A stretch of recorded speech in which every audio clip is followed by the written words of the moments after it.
Telangana assembly సమావేశాల్లో అధికార కాంగ్రెస్ ప్రతిపక్ష బీఆర్ఎస్ పార్టీల మధ్య మాటల యుద్ధం కొనసాగుతోంది. తమ పార్టీ సభ్యులకు స్పీకర్ మైక్ ఇవ్వడం లేదంటూ బీఆర్ఎస్ అసెంబ్లీ సమావేశాలను బాయ్కాట్ చేసింది. ప్రజా సమస్యలపై సమాధానం ఇవ్వకుండా ఇష్టానుసారం మాట్లాడుతూ హరీష్ రావును టార్గెట్ చేయడం అసహ్యకరమని తెలిపారు. అసెంబ్లీలో అధికార పక్షానికి మాత్రమే మైక్ ఇవ్వడం దారుణమని అన్నారు. అందుకే తాము అసెంబ్లీని బహిష్కరించామని తెలిపారు.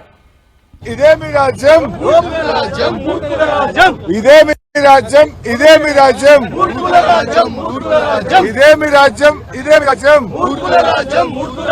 స్పీకర్ పక్షపాత వైఖరి నశించాలి, స్పీకర్ పక్షపాత వైఖరి నశించాలి, స్పీకర్ గారి పక్షపాత వైఖరి నశించాలి. ఇది సిఎల్పి మీటింగ్, అసెంబ్లీ సమావేశమా? ఇది సిఎల్పి మీటింగ్, అసెంబ్లీ సమావేశమా? ఇది సిఎల్పి మీటింగ్, అసెంబ్లీ సమావేశమా? తెలంగాణ పోచంపల్లి శ్రీనివాసరెడ్డి గారు